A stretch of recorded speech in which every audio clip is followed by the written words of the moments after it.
सालमा मलाई सम्झना छ 2072 साल आश्विन 3 गते यही ठाउँमा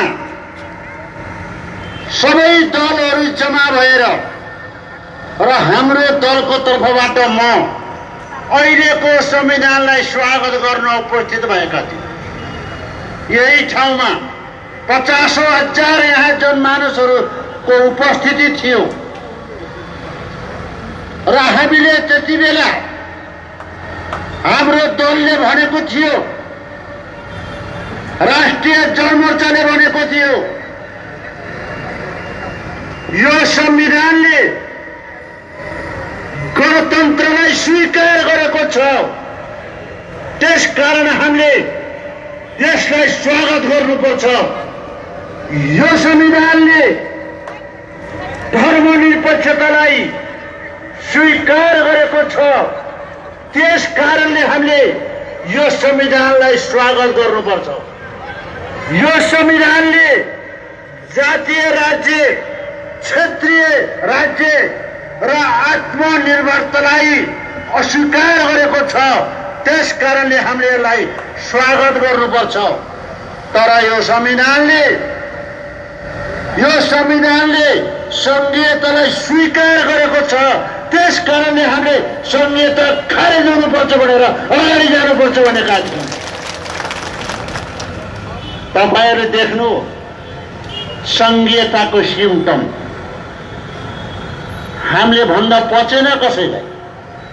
संघीयता आयो भने नेपाल स्विजरल्यान्ड हुन्छ, जापान हुन्छ, थाइल्यान्ड हुन्छ, रातारात यो नेपाल स्वर्ग हुन्छ भन्नेहरू यहाँ वरिपरि होलान् कहीँ।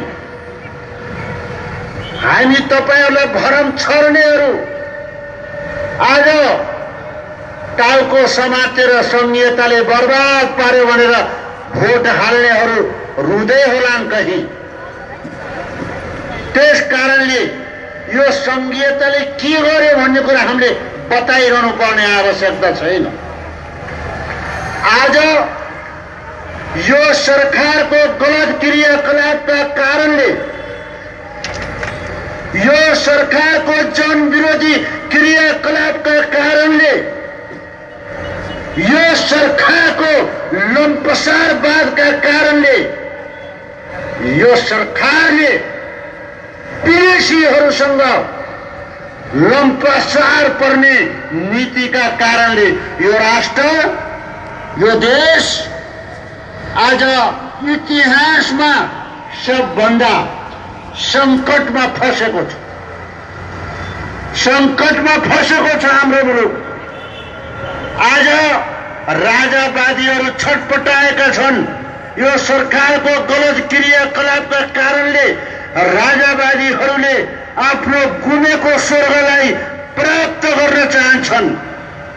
आफ्नो गुमेको स्वर्गलाई फेरि टाउकोमा सिरपेच लगाएर नेपाली जनतामाथि शासन गर्न चाहन्छन्। तर मैले उहाँहरूलाई भन्न चाहन्छु, तर मैले राजावादीहरूले जुन सपना देखिरहेका छन्, धर्मनिरपेक्षतालाई खारेज गर्न खोजिरहेका छन्, हिन्दू राष्ट्रको स्थापना गर्न खोजिरहेका छन्, यो सरकारको गलत क्रियाकलापको फाइदा उठाएर सलबलाइरहेका छन्, गुमेको स्वर्ग प्राप्त गर्ने सपना देखिरहेका छन्। म भन्न चाहन्छु, यो मञ्चबाट नेपाली जनता 17 सालको जनता होइन, नेपाली जनता 17 सालको जनता होइन, नेपाली कांग्रेसको 2/3 सरकारलाई अपदस्थ गरेर पञ्चायत लागू गरियो 2017 साल पुस 1 गते। तर नेपाली जनता 76 सालको जनता हो, धेरै अगाडि पुगिसकेको छ। यो संविधानलाई खाएर स्वर्ग प्राप्त गर्नेहरूलाई म यहाँबाट च्यालेन्ज दिन चाहन्छु कि तपाईहरुको सपना पूरा हुने छैन। बचे कुचेका तपाईहरुका हाडखोर नेपाली जनतालाई लगेर देश सरकार गर्नेछ भन्ने कुरा म यहाँहरूको बिचमा राख्नु छ। सपना देख्ने कुरा राम्रो, सपना देख्ने कुरा राम्रो, त्यो सपनैमा रमाएर त्यो सपना प्राप्त गर्छु भनेर त्यो सपना पूरा गर्नको लागि राष्ट्रियताको दुहाई दिएर हिन्दू राज्य हुनुपर्छ भनेर यहाँ हुँदा र नहुँदा भरम फैलाएर यो संविधानलाई खारेज गराएर फेरि राजतन्त्रात्मक शासन ल्याउने जुन सपना देखिएको छ, तपाईहरुको सपना सपना मात्रै हुनेछ र तपाईहरुको सपना कहिल्यै पुरा हुने छैन भन्ने कुरा म यहाँहरुको बीचमा राख्न चाहन्छु। आदरणीय मित्रहरु, सरकारले जति बेला यहाँ सरकार गठन भयो, यो सरकारले गाउँ गाउँमा सिंहदरबार लान्छु भन्यो, यो सरकारले हावाजारी पुरा गर्यो,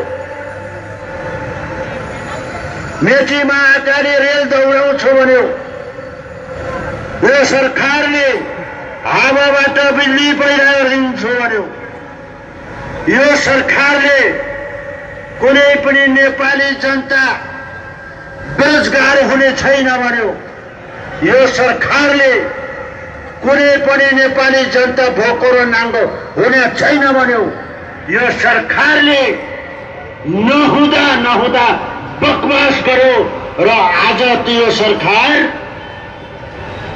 दलालहरूको बीचमा, भ्रष्टाचारीहरूको बीचमा, स्मगलरहरूको बीचमा, सुन तस्करहरूको बीचमा, हत्याराहरूको बीचमा,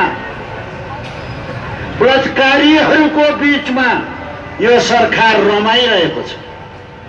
यदि तपाईहरु यो सरकारलाई म भन्न चाहन्छु, यसरी नै यस्ता क्रियाकलाप अराष्ट्रिय तत्त्व, भ्रष्टाचारी, स्मगलरहरूको बीचमा, हत्याराहरूको बीचमा, बलात्कारीहरूको बीचमा रमाइरहने हो भने तपाईहरुको आयु पनि छोटिँदै जान्छ। नेपाली जनताले माफ गर्दैन, जनता महान हुन्छ।